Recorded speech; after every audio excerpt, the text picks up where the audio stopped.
Our grandparents' generation created an amazing system of canals and reservoirs that made it possible for people to live in places where there wasn't a lot of water.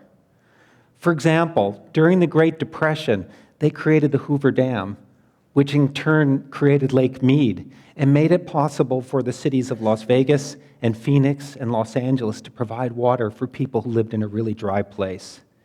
In the 20th century, we literally spent trillions of dollars building infrastructure to get water to our cities.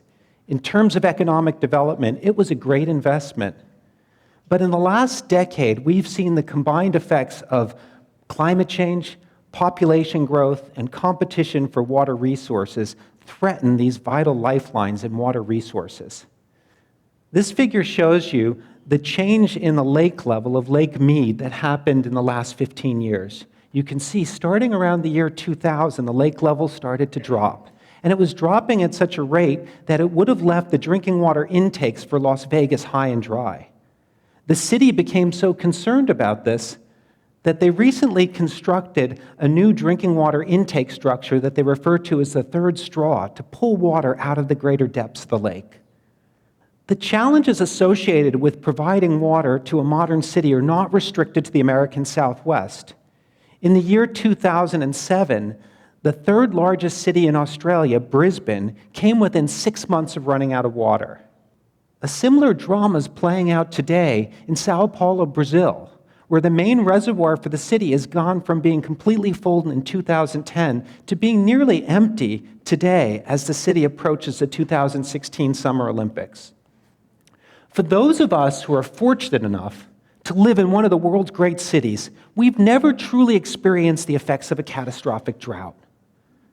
We like to complain about the Navy showers we have to take. We like our neighbors to see our dirty cars and our brown lawns. But we've never really faced the prospect of turning on the tap and having nothing come out. And that's because when things have gotten bad in the past, it's always been possible to expand a reservoir or dig a few more groundwater wells. Well, in a time when all of the water resources are spoken for, it's not going to be possible to rely on this tried and true way of providing ourselves with water. Now, some people think that we're going to solve the urban water problem by taking water from our rural neighbors. But that's an approach that's fraught with political, legal, and social dangers. And even if we succeed in grabbing the water from our rural neighbors, we're just transferring the problem to someone else. And there's a good chance it'll come back and bite us in the form of higher food prices and damage to the aquatic ecosystems that already rely upon that water. Now, I think that there's a better way to solve our urban water crisis, and I think that's to open up 4 new local sources of water that I liken to faucets.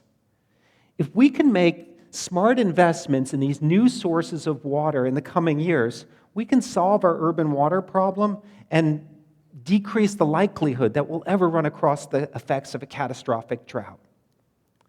Now, if you told me 20 years ago that a modern city could exist without a supply of imported water, I probably would have dismissed you as an unrealistic and uninformed dreamer.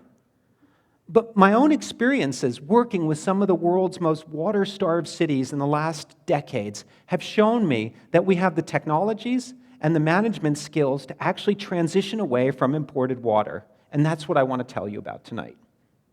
The first source of local water supply that we need to develop to solve our urban water problem will flow with the rainwater that falls on our cities. One of the great tragedies of urban development is that as our cities grew, we started covering all the surfaces with concrete and asphalt. And when we did that, we had to build storm sewers to get the water that fell on the cities out before it could cause flooding. And that's a waste of a vital water resource. Let me give you an example. This figure shows you the volume of water that could be collected in the city of San Jose if they could harvest the stormwater that fell within the city limits. You can see from the intersection of the blue line and the black dotted line that if San Jose could just capture half of the water that fell within the city, they'd have enough water to get them through an entire year. Now, I know what some of you are probably thinking. The answer to our problem is to start building great big tanks and attaching them to the downspouts of our roof gutters, rainwater harvesting. Now, that's an idea that might work in some places, but if you live in a place where it mainly rains in the wintertime and most of the water demand is in the summertime, it's not a very cost-effective way to solve a water problem. And if you experience the effects of a multi-year drought like California is currently experiencing, you just can't build a rainwater tank that's big enough to solve your problem. I think there's a lot more practical way to harvest the stormwater and the rainwater that falls in our cities, and that's to capture it and let it percolate into the ground. After all, many of our cities are sitting on top of a natural water storage system that could accommodate huge volumes of water. For example, historically, Los Angeles has obtained about a third of its water supply from a massive aquifer that underlies the San Fernando Valley. Now, when you look at the water that comes off of your roof and runs off of your lawn and flows down the gutter, you might say to yourself, do I really want to drink that stuff? Well, the answer is you don't want to drink it until it's been treated a little bit. And so the challenge that we face in urban water harvesting is to capture the water, clean the water, and get it underground. And that's exactly what the city of Los Angeles is doing with a new project that they're building in Burbank, California. This shows the stormwater park that they're building by hooking a series of stormwater collection system or storm sewers and routing that water into an abandoned gravel quarry. The water that's captured in the quarry then is slowly passed through a man-made wetland, and then it goes into that ball field there and percolates into the ground, recharging the drinking water aquifer of the city. And in the process of passing through the wetland and percolating through the ground, the water encounters microbes that live on the surfaces of the plants and the surfaces of the soil, and that purifies the water. And if the water's still not clean enough to drink after it's been through this natural treatment process, the city can treat it again when they pump it back out of the groundwater aquifers before they deliver it to people to drink. The second tap that we need to open up to solve our urban water problem will flow with the wastewater that comes out of our sewage treatment plants. Now, many of you are probably familiar with the concept of recycled water. You've probably seen signs like this that tell you the shrubbery and the highway median and the local golf course is being watered with water that used to be in a sewage treatment plant. And we've been doing this for a couple of decades now. But what we're learning from our experience is that this approach is much more expensive than we expected it to be. Because once we build the first few water recycling systems close to the sewage treatment plant, we have to build longer and longer pipe networks to get that water to where it needs to go. And that becomes prohibitive in terms of cost. What we're finding is that a much more cost-effective and practical way of recycling wastewater is to turn treated wastewater into drinking water through a two-step process. In the first step in this process, we pressurize the water and pass it through a reverse osmosis membrane, a thin, permeable plastic membrane that allows water molecules to pass through, but traps and retains the salts, the viruses, and the organic chemicals that might be present in the wastewater. In the second step in the process, we add a small amount of hydrogen peroxide and shine ultraviolet light on the water. The ultraviolet light cleaves the hydrogen peroxide into two parts that are called hydroxyl radicals, and these hydroxyl radicals are very potent forms of oxygen that break down most organic chemicals. After the water's been through this two-stage process, it's safe to drink. I know. I've been studying recycled water using every measurement technique known to modern science for the past 15 years. We've detected some chemicals that can make it through the first step in the process, but by the time we get to that second step, the advanced oxidation process, we rarely see any chemicals present.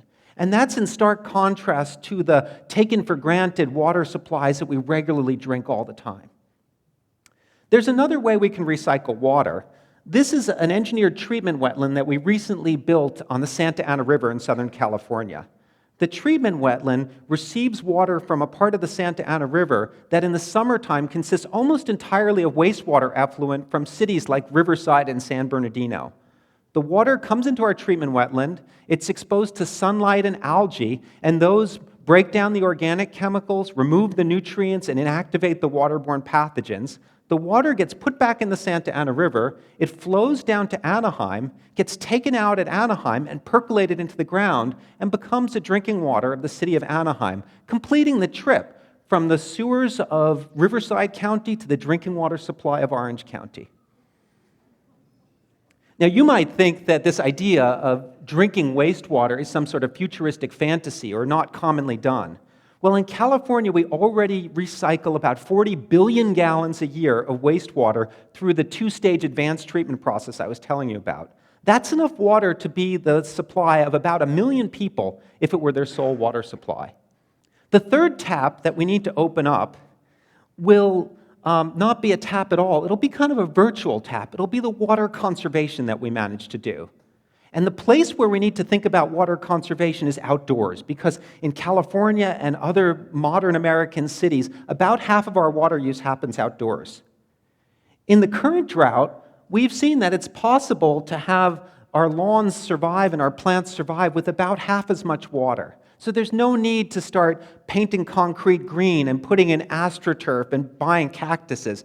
We can have California-friendly landscaping with soil moisture detectors and smart irrigation controllers and have beautiful green landscapes in our cities.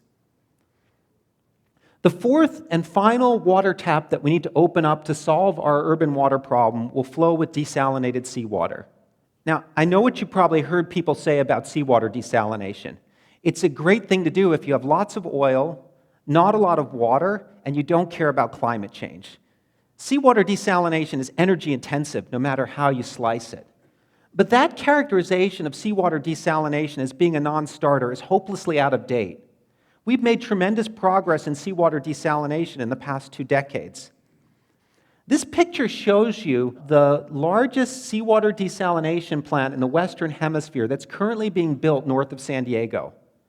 Compared to the seawater desalination plant that was built in Santa Barbara 25 years ago, this treatment plant will use about half the energy to produce a gallon of water. But just because seawater desalination has become less energy intensive doesn't mean we should start building desal plants everywhere. Among the different choices we have, it's probably the most energy intensive and potentially environmentally damaging of the options to create a local water supply. So there it is. With these 4 sources of water, we can move away from our reliance on imported water. Through reform in the way we landscape our surfaces and our properties, we can reduce outdoor water use by about 50%, thereby increasing the water supply by 25%.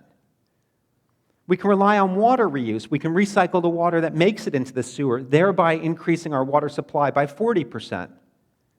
And we can make up the difference through a combination of stormwater harvesting and seawater desalination.